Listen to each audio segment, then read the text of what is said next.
So Rolling Stone just updated their list for the 500 best albums of all time. I thought about reacting to all 500 on video, but I was like, that's going to take way too long, so I just kind of already looked at the list myself and wrote down some ones that I kind of want to talk about and what makes this list a bit different in a way. It's not necessarily that great. First of all, there's too many greatest hits and live albums on here. Like, there are some live albums that were, like, you know, definitely defining and made live albums better, like Johnny Cash's Folsom Prison Blues appeared on there, Kiss Alive, Nirvana, MTV Unplugged were just a few that I can remember that actually made it on here, where I could say, you know, those are good live albums, but for the most part, I'm looking at new material, like stuff with actual, like, studio material on them, and the greatest hits compilations that are on here, it just seems like a cop-out. Because you're telling me that, okay, well, we like this album because it's the artist's best hits, okay, but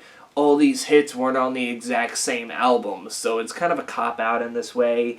And one thing I'm upset about is they put 50 Cent's Get Rich or Die Tryin' over Tupac's All Eyes on Me and Snoop Dogg's Doggy Style. I did have a little bit of a problem with that, so yeah, I'm going to leave it at that. Let's take a look at some of the list. I did want to start off with 500 right off the bat. We had Arcade Fire with Funeral. 500?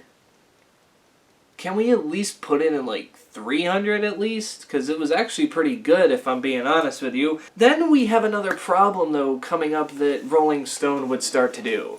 There were a lot of albums that were too recent. Now, how do you think something is too recent? I say, if it's 5 years or older, then okay. I feel like it really takes like 5 years or so for us to really, you know, see how much a staying power an album had or how great it actually was, or maybe it aged badly and it's not as good as it was 5 years ago. That's fine. But they had a lot of albums on here that were 4, 3, 2, and just a year old at this point.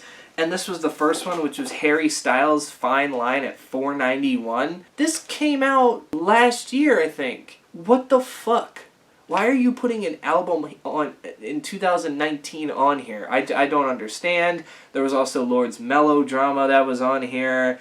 I'm trying to find others because I didn't write a whole lot of them down, but that was another one. Oh, Kendrick Lamar with Damn. Like, I love it at 175. I think it should be higher. You know, I love that album. But it came out in 2017, like, give it some time, for God's sakes, before we go all in on it. I mean, good Lord. What else do we have? Oh yeah, John Mayer's Continuum at 486. Blech. Lady Gaga, Born This Way at 484. Okay, I just made an album about if hers and Poppy's album, Am I a Girl, are really as similar as people make them out to be, so I recently just talked about this.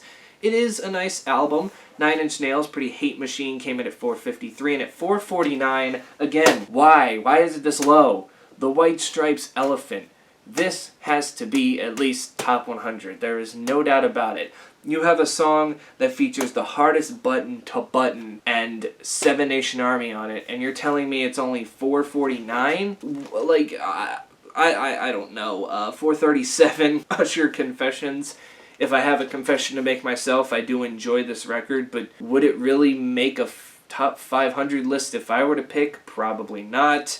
Beck Odelay, that's good too. I think it's fine at 424. Oh yeah, another too recent one that we missed. At 397, they had Billie Eilish's When We Fall Asleep, Where Do We Go? Which once again came out last year. What the hell? Can we not, like, how do we know this is going to be one of the best albums, like, in the history of music, like, 5 years from now? How do we know that until it's actually 2024? Like, Jesus Christ, slow down with it. Slow down. 387, In Rainbows by Radiohead, which, that one kind of upset me because they did put the Bends in front of it at 276, and I think it's better than the Bends. It's their third best album. Their two best albums are to come, but still, I still think it's better than the Bends. 375, Dookie by Green Day. Okay, I'd put it there. I mean, I like the album, but there's plenty of other Green Day albums I would listen to. 367, Oh, if you're reading this, It's Too Late by Drake. It came out in 2015, so I can't complain that it's too recent, but Yeah, I am happy at 361 that My Chemical Romance's The Black Parade made it on here, but this has to be top 20. I mean, come on, even if you're not an MCR fan, everybody knows about this album. Everybody knows about the Black Parade song. Everybody just knows who MCR is. It's an historical album. Great concept album. 355, Black Sabbath self-titled. That's nice. That was like what people would call the first really like heavy metal album in this case. 352, the Slim Shady LP. Okay, interesting. I really hope they have the Eminem Show on here. Marshall Mathers LP, nah, not really. It'll probably be on here, but I hope not, actually. I don't want it to be higher than the Slim Shady LP. What am I talking about? No. This Slim Shady LP is Eminem's second best record. Marshall Mathers LP is his fourth or something like that. I'm not necessarily a big fan of that record. Arctic Monkeys AM comes in at 346. We have another one that's too recent, Lana Del Rey with Norman fucking Rockwell at 321. This album came out last year, and secondly, it's garbage, it's trash, it sucked, I hated it. So for it to make the list is even more disgusting. 305, we have Kiss Alive, okay, you know, an album that really defined live albums in this case. Daft Punk, Random Access Memories, 295. And then right after it at 294, we have the Blue Album by Weezer, the only one to make it. You mean to tell me that there's no Pinkerton on this list? Blasphemy, but I'm glad they at least showed some love to the Blue Album, but this would be my top 10 for sure. 292, Van Halen with Van Halen 1. That's a nice debut record there. A little higher, though, on my list. I think maybe like 175. Then we have Nirvana, MTV Unplugged. Again, it's one that you may not want to count, but it is the best MTV Unplugged performance. It's great. I can't deny it. 276, Radiohead with The Bends. Yeah, I did mention this already. Yeah, I mean, it's definitely probably their fourth best album. Yeah, but I wouldn't rate it ahead of In Rainbows. Again, that's just me. Though, we have... I forgot I wrote this down. American Idiot is 248. 248! This... Like, all I was maybe asking for was top 30. Like, you guys know this is my favorite album of all time. 248? Are you that low? Really? Like, oh my god. Everybody knows the singles from this album, from the title track to Wake Me Up When September Ends, which is a meme, by the way, to Boulevard of Fucking Broken Dreams, Holiday. The list just goes on, and the deep cuts on this thing are so great. It was a big comeback album for Green Day, and you're gonna put it at 248. Suck my dick. Why are you gay? At least I don't have a big dick. Whoa, calm down, Jamal. Don't pull out the 9. Sorry, that was too... I'm sorry. Maybe a little biased, but, you know, I mean, American Idiot definitely deserves better than that. 221, Rage Against the Machine, their self-titled debut. Okay, yeah, that's fine where it is. 217, Oasis, definitely maybe. I wouldn't rate it ahead of What's the Story Morning Glory, which we're probably going to see soon, but you know, it is what it is. Licensed to Ill by the Beastie Boys at 192, sure. 186, Red Hot Chili Peppers with Blood, Sugar, Sex, Magic. I forgot to write it down, but they had this ranked ahead of Californication, and I'm upset. Blood, Sugar, Sex, Magic isn't even the third best album by the Chili Peppers. If I had to choose my top 5 Chili Peppers records, it'd probably be Californication, Stadium Arcadium, By the Way, and The Getaway, and then it would be Blood, Sugar, Sex, Magic. Yes, I like The Getaway better than Blood, Sugar, Fight Me. It's got good songs, but still, it's an overrated album. As I mentioned, Kendrick Lamar's Damn at 175. It's too recent. Pearl Jam's 10 comes in at 160. That's cool to see that there. Oh, there it is. 157, Oasis, What's the Story, Morning Glory. They got this one right, in my opinion. But, you know, it's always a toss-up. Which album's better, definitely maybe, or what's the story? I mean, you guys can tell me in the comments below which one is the better Oasis album of the two. 155, Jay-Z, The Black Album. That was a surprise. We didn't see Metallica's Black Album on here, but whatever, you know, it is what it is. But Jay-Z's Black Album's pretty good too. 145, Eminem, The Marshall Mathers LP. No, this is not better than the Eminem Show. This is not better than the Slim Shady LP. It's not. The Eminem Show didn't even make the list, by the way, spoiler, which I was highly highly upset with. I felt like it had a lot more better singles than this did, but, you know, whatever. 9 Inch Nails, 122, The Downward Spiral. Here's where it starts getting good for Kendrick Lamar. 115, Good Kid, Mad City. This came out in 2012, so you know what? We've had enough time to evaluate it, and it is good. I feel like people talk about To Pimp a Butterfly and Damn too much, like myself, but Good Kid, Mad City is also a great record. The first and only Metallica record, 97, Master of Puppets.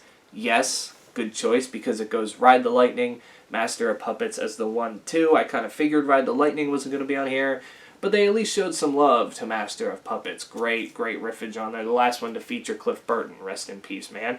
Number 70, NWA, Straight Outta Compton. Okay, cool, I can take that. A good gangster rap album. Really the start of gangster rap, if you think about it. They were like one of the pioneers for it.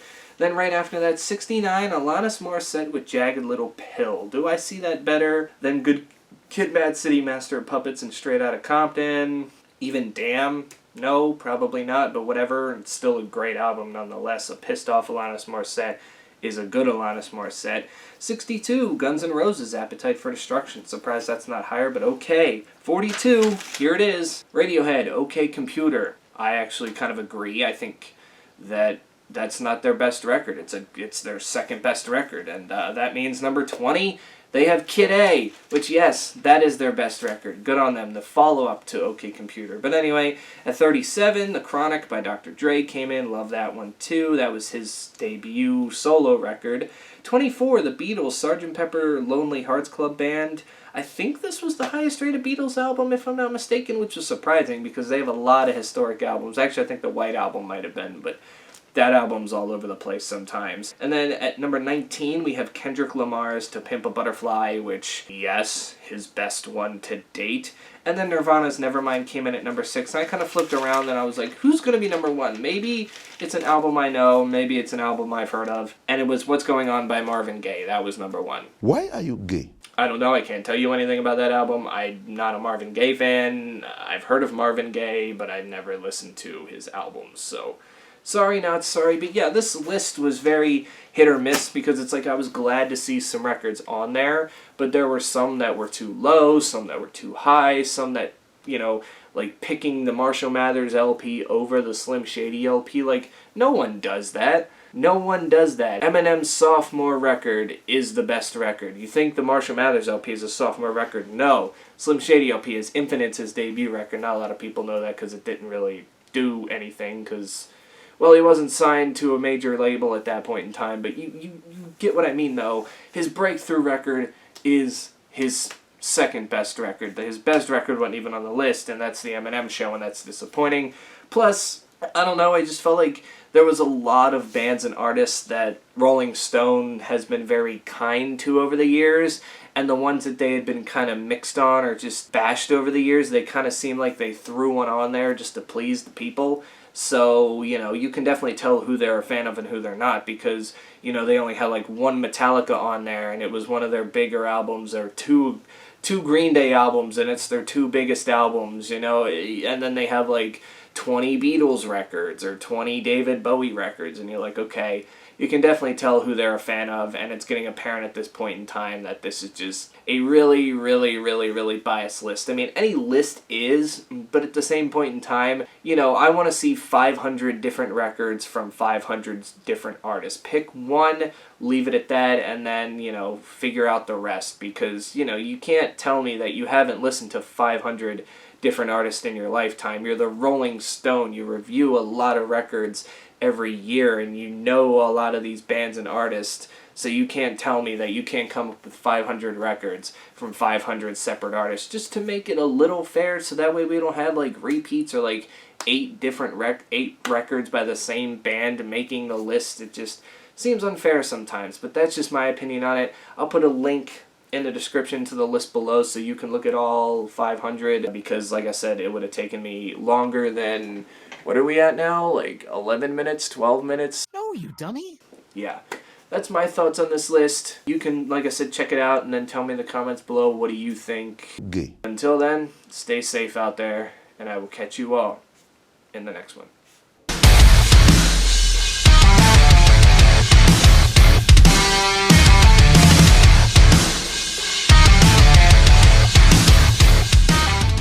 gay, gay, gay.